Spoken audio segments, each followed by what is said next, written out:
Paciente de 28 anos, com olho castanho, saudável, sem nenhuma doença ocular, entra no seu consultório e fala: doutor, eu quero mudar a cor do meu olho, não quero mais a cor castanha, agora eu quero a cor azul, mas eu não me dou bem com lente de contato.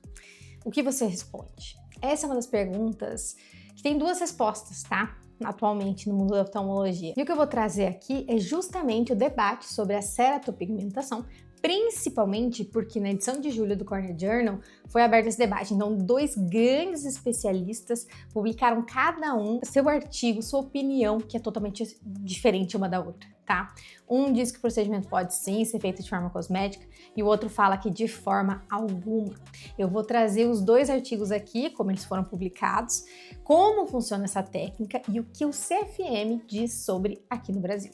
Essa é uma das discussões mais relevantes e menos debatidas, inclusive, na córnea contemporânea. E você precisa ter uma opinião formada sobre isso quando o paciente chegar no seu consultório e fizer essa pergunta, se ele pode ou não fazer a ceratopigmentação. Mas antes disso, não se esquece de se inscrever aqui no canal, dar like nesse vídeo, porque toda semana eu tô aqui trazendo assuntos novos e relevantes na oftalmologia. Então, antes da gente abrir esses argumentos, o contexto clínico. A ceratopigmentação, ela não é uma grande novidade, né? A técnica existe desde a antiguidade, então existem relatos, textos médicos antigos, históricos de pigmentação corneana, que era utilizada para mascarar os leucomas que tinham esse objetivo no seu melhor sentido estético, né? Que é restaurar a aparência, evitar procedimentos mutiladores, né? Uma enucleação, devolver a dignidade para os pacientes que tinham olhos destruídos por trauma, por doença, enfim. No século XIX a técnica foi refinada e no século XX foi praticamente abandonada da forma que ela era inicialmente feita, já que os pigmentos disponíveis na época eram muito inflamatórios, geravam ali muita reação química no estroma, podiam causar melting, resultados muito imprevisíveis, tinha limitação toda tecnológica envolvida, né? O ressurgimento agora aconteceu nas últimas 2 décadas, impulsionado justamente por 2 avanços simultâneos. O primeiro são os pigmentos minerais, que agora são micronizados, com uma maior biocompatibilidade, e o segundo é o laser de vento segundo, porque agora a gente consegue fazer outra técnica, criando bolsões estromais nessa cirurgia.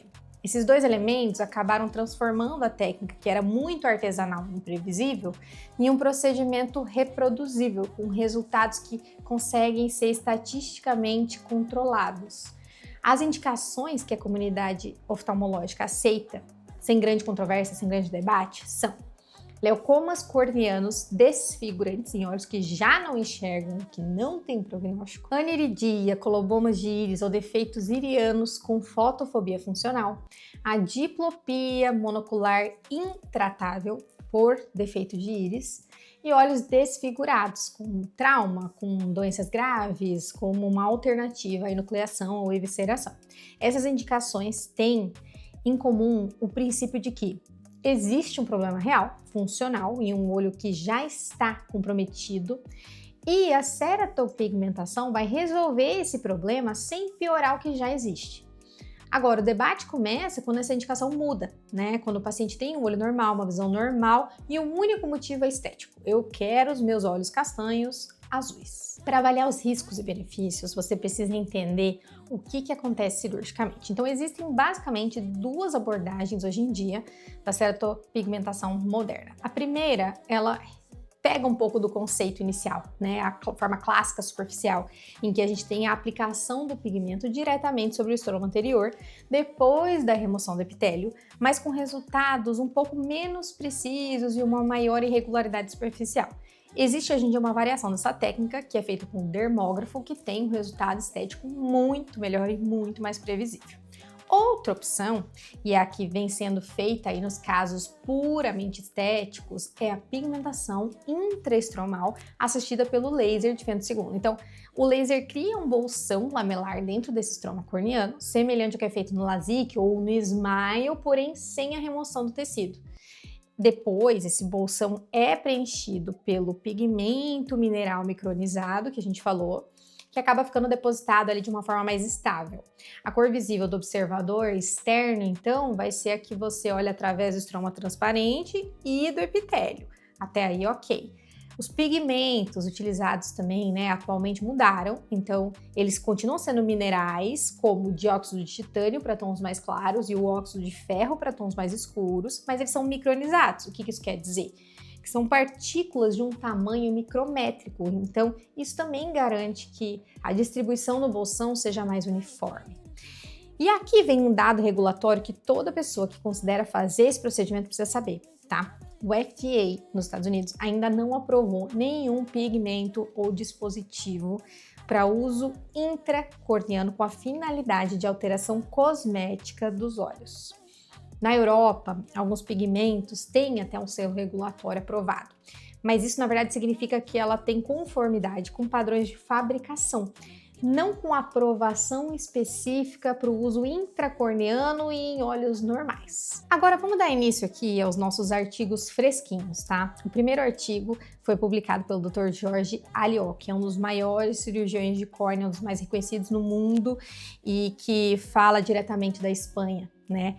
E é importante, inclusive, declarar aqui que ele é um dos pioneiros no desenvolvimento da ceratopigmentação cosmética, ou seja, ele, em parte, é responsável pela técnica que ele vai defender aqui. O argumento central do Alió é histórico e comparativo, tá?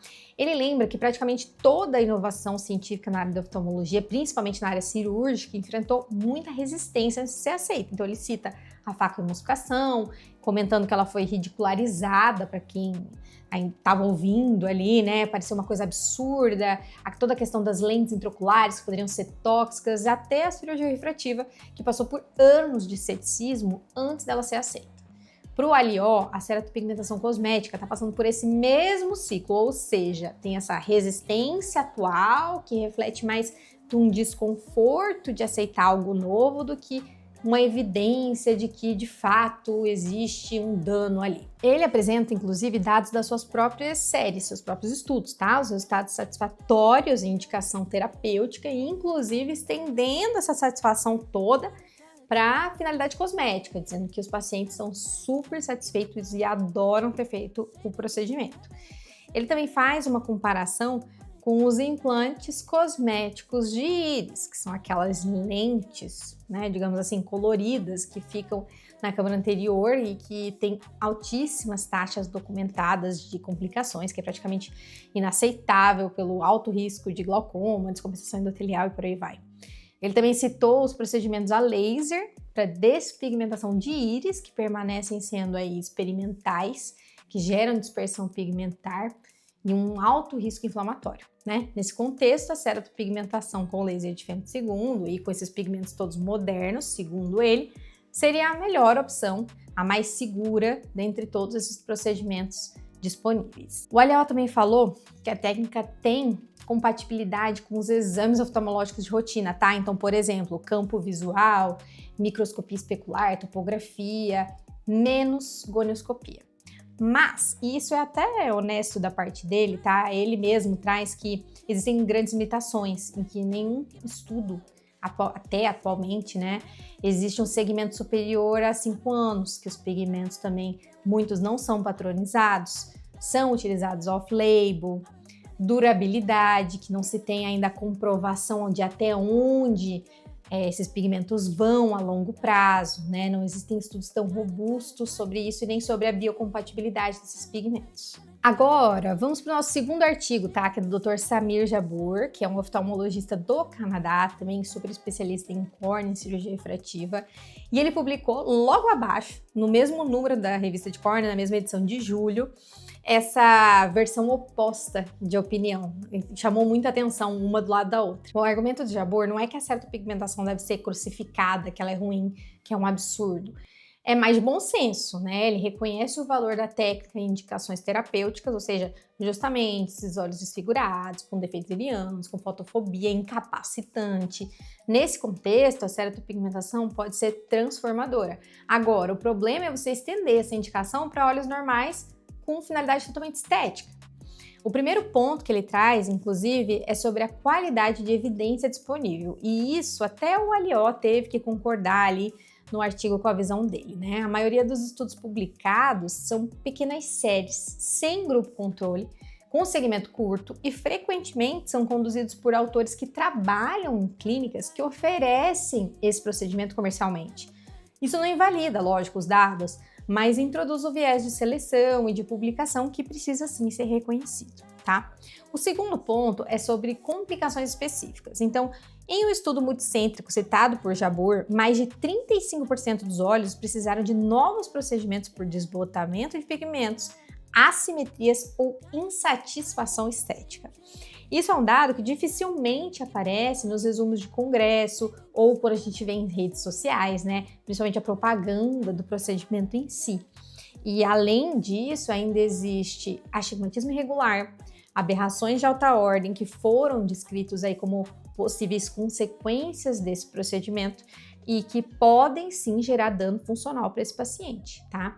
O próprio Jabbour, ele relata aqui que tem acompanhado um paciente, por exemplo, que desenvolveu ectasia após uma ceratopigmentação cosmética. Então, um ponto de altíssima atenção aqui. O terceiro ponto que ele traz, e esse aqui é o mais sofisticado do artigo, tá? É sobre o que ele chama de comprometimento diagnóstico futuro.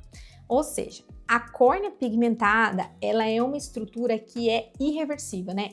Ela foi modificada de uma forma que é difícil você reverter. Pelo menos sem consumo de tecido é difícil. Então, o diagnóstico precoce de ceratocone ou ectasia é comprometido. A avaliação de disfunção endotelial é comprometida. A avaliação de um campo visual, né, nos pacientes que desenvolvem glaucoma é comprometido, como a gonioscopia, que a gente acabou de falar. Visualização de fundo de olho na periferia pode sim ser comprometida. Pode gerar algumas alterações de biometria e visualização intraoperatória em casos aí de um potencial descolamento de retina periférico, indentação e tudo mais. Então, para Jabbour, essa é a questão ética central. Então, é justificável você indicar um procedimento cosmético irreversível em um olho que era saudável, né? Que o paciente não tem nenhuma catarata, muitas vezes é um paciente jovem, como foi aqui o exemplo, de 28 anos, que quando ele tiver 60 anos, ele pode desenvolver um glaucoma grave, ou um ceratocone, ou um descolamento de retina, uma catarata. O que você faz a partir daí, né? É uma visão que você precisa pensar no futuro, não um procedimento estético com 28 anos, mas sim no futuro. Então, é muito importante também debater esse assunto. O quarto ponto, ele não cansa de citar aqui, é por incrível que pareça estético. Então, ele observa que, apesar dos altos índices de satisfação, tem vários pacientes que, pelo aspecto plano, estático, que fica um pouco artificial, eles não ficam tão satisfeitos assim, tá? Ele até cita alguns pacientes que estão, sim, insatisfeitos, porque quando a pessoa chega próximo dele, consegue perceber que, na verdade, a cor do olho dele não é essa. Bom, a conclusão do Jabbour é que, até que existam evidências robustas de segurança a longo prazo, comportamento dos pigmentos ao longo de décadas, compatibilidade do pigmento comprovada, né? Histórico de compatibilidade, padronização do pigmento, a ceratopigmentação não pode ser considerado um procedimento eletivo em olhos saudáveis, tá? Ele encerra com uma frase que deve ser até repetida. Então, os cirurgiões de córnea, a gente foi tratado para restaurar a transparência de olhos doentes e não para introduzir uma opacidade em olhos saudáveis. Essa é uma frase muito interessante. Depois de ler esses dois artigos, a gente tem que concordar de que tem sim alguns pontos relevantes nos dois lados e de concordância entre eles, inclusive. Como a ceratopigmentação tem indicações terapêuticas, funcionais legítimas, bem estabelecidas, mas que principalmente os pacientes de indicação estética têm segmento insuficiente para a gente concluir definitivamente essa segurança a longo prazo. Segundo, os pigmentos precisam ainda de padronização e regulamentação formal. Terceiro, a seleção dos pacientes tem que ser rigorosa, independente de qual procedimento você for fazer. E, por fim, mais estudos controlados a longo prazo são necessários. Então, tem muita concordância. É interessante o procedimento. Agora, a divergência real é sobre uma questão. Diante da ausência de evidência a longo prazo, é a postura correta para se fazer um procedimento gerando opacidade? Por fim, vamos aqui para o que o CFM diz. O CFM está do lado da segurança e evidência científica. Então, A única indicação aprovada no Brasil para ceratopigmentação é a terapêutica reconstrutiva. Nas próprias palavras aqui da normativa, o procedimento destina-se a pacientes portadores de olhos sem percepção luminosa ou com baixa visão irreversível, tá? Cuja aparência aqui foi afetada por opacidades corneanas ou leucomas. E traz: este CFM veda expressamente a realização de ceratopigmentação com fins puramente estéticos de alterar cor de olhos sadios com visão normal. A mesma coisa apoia o CBO, tá? Que já se posicionou sobre o assunto. Diante de tudo isso, voltando lá na paciente de 28 anos da abertura, ela ainda tá sentada esperando ali sua resposta. O que você fala? Agora que você já sabe o que é a ceratopigmentação, como que ela é feita, quais são as indicações, as mais aceitas, pelo menos, né? E quais são os dois lados aí do debate que existe, né? Inclusive sobre o seu uso cosmético em olhos saudáveis. Você sabe que a FDA, inclusive, não aprovou nenhum produto para essa finalidade, que mais de 35% dos pacientes de um estudo precisaram de reintervenção, que o próprio defensor da técnica, né, o ALIO, admite que não tem ainda dados além de 5 anos, que a córnea pigmentada pode complicar o risco de doenças ou até a identificação delas no futuro, sabendo o posicionamento do CFM, do CBO, o que você diz para ela? Qual seria a sua resposta? É importante dizer que, lógico, tudo isso que a gente tem aqui nesse vídeo é o que a gente tem hoje, no papel. Não quer dizer que no futuro não vai ter todos esses detalhes resolvidos, novas opções, aprovações, estudos a longo prazo de uma técnica segura e eficaz. Mas até o momento, é por esse caminho que você deve seguir. E claro, não esquece de dar o like nesse vídeo e eu te vejo no próximo.